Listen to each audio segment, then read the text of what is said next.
There are seasons in life where nothing makes sense. You're doing the right things. You're trying to be patient. You're trying to stay hopeful. And yet, everything feels slow, confusing, or painfully silent. This is usually the moment people say, "Trust the process."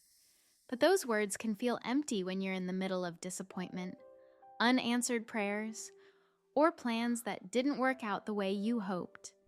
The truth is, most of us have this idea of how our lives should unfold. And when reality doesn't match that picture, we panic. We question God. We question ourselves. We feel like we're falling behind or like something's wrong. But what if the detours are part of the plan? What if the closed doors are actually protecting you from something that wasn't meant for you? Most of us think God's plan should look clean and predictable. Step A leads to step B. Effort leads to reward. Patience leads to clarity. But when you look closely at real life, and even at the lives of people in history, God's plan rarely moves in straight lines. It moves through delays, detours, losses, waiting rooms, not because God is careless, but because growth doesn't happen in comfort. It happens in tension. The process is not just about where you're going. It's about who you're becoming along the way. Here's something that's hard to accept, but deeply freeing once it sinks in. God often works behind the scenes long before He changes what you can see. While you're worried about timing, God is working on readiness. While you're focused on outcomes, God is shaping character, resilience, humility, and trust. Sometimes the delay is not a punishment, it's protection. Sometimes the closed door is not rejection, it's redirection. And sometimes the thing you're begging God to fix immediately is the very space where you're being strengthened for what comes next. We tend to operate like we're in complete control of our lives. We make plans, we set timelines, we decide what success looks like. And there's nothing wrong with planning, but there's a difference between planning and demanding that life unfolds exactly the way we want it to. Think about that.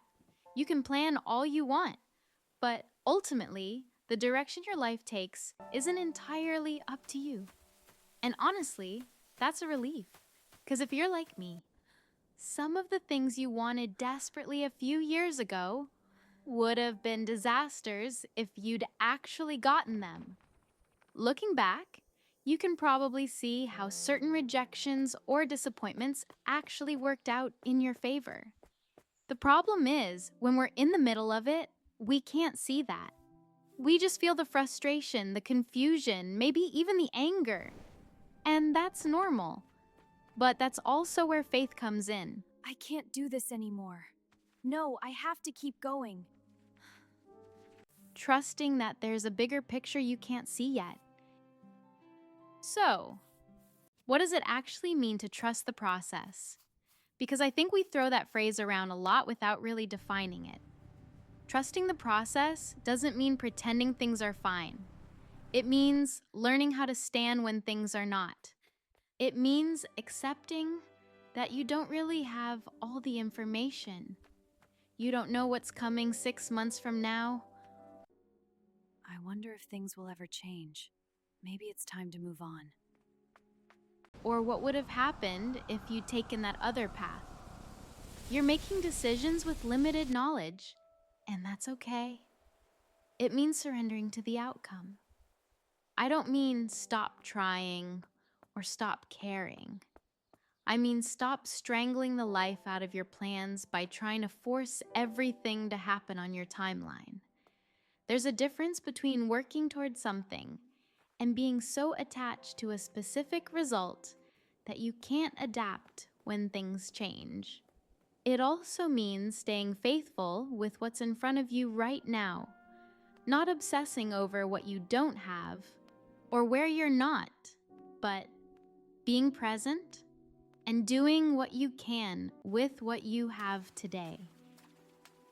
We live in a culture that's constantly pushing us to achieve more, be more, have more.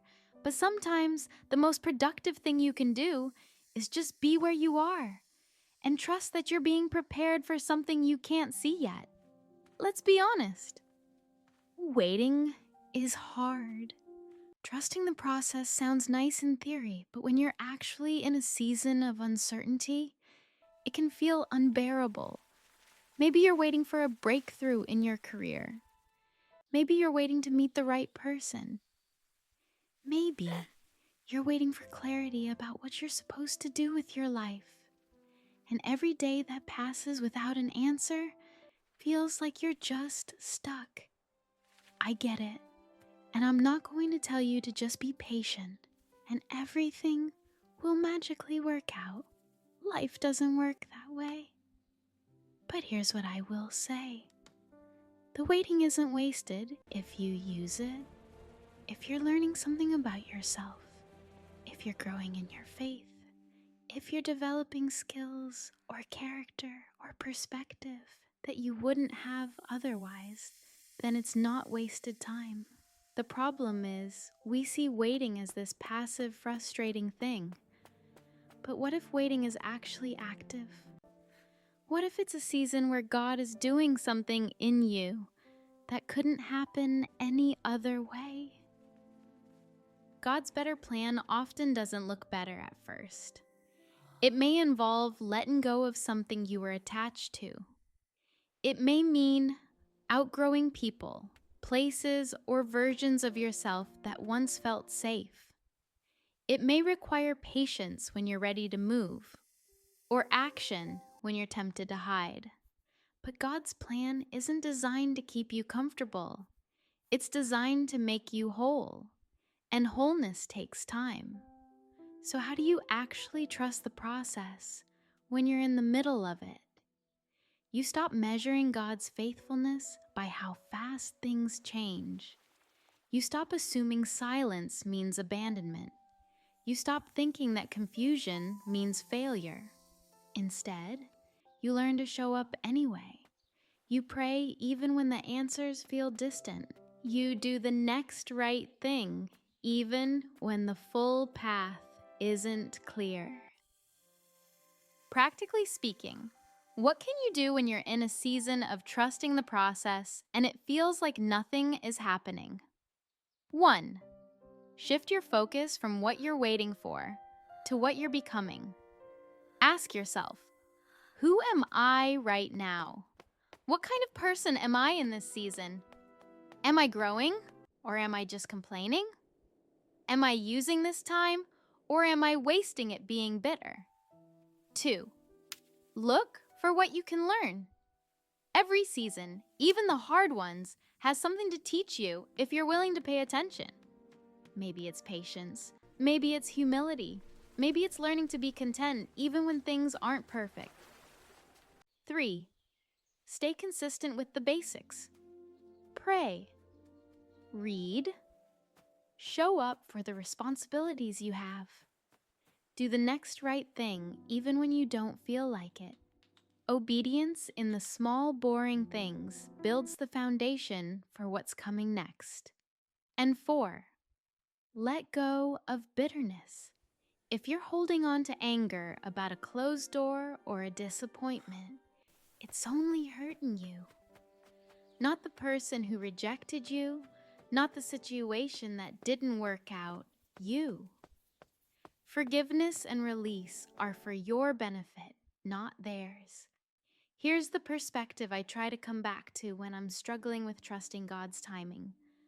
What if His plan really is better than mine? Not just different.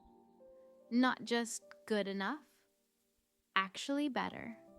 Because if you believe in a God who loves you, who created you with a purpose, who knows you better than you know yourself, then it makes sense that His plan would be better than anything you could come up with on your own.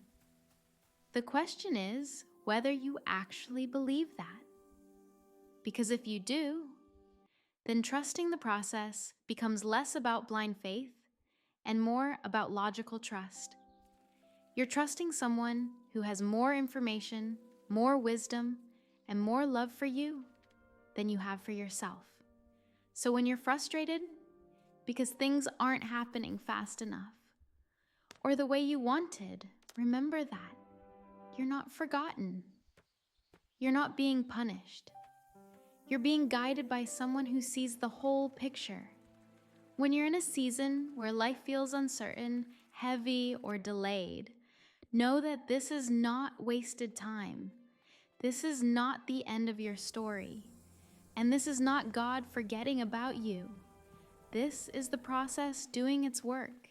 And one day, you'll look back and realize that what felt like waiting was actually preparation. What felt like loss was making room. And what felt like confusion was guiding you towards something better than you would have chosen on your own. God's plan may not arrive on your timeline, but it arrives with purpose. And when it does, you'll understand why it couldn't have happened any other way. Look, I'm not going to pretend this is easy. Trusting the process when you can't see the outcome is one of the hardest things we're asked to do. But I genuinely believe it's worth it. Because on the other side of surrender, there's peace. On the other side of letting go of your timeline, there's freedom. And on the other side of trusting God's plan over your own, there's a life that's better than anything you could have orchestrated yourself. So if you're in a season of waiting right now, I want to encourage you. Don't waste it. Don't spend it bitter or anxious or constantly looking ahead to the next thing. Be present. Be faithful. And trust that you're exactly where you need to be. If this was helpful, let me know in the comments. And if you want more content like this, subscribe so you don't miss the next one. Thanks for watching. I'll see you in the next one.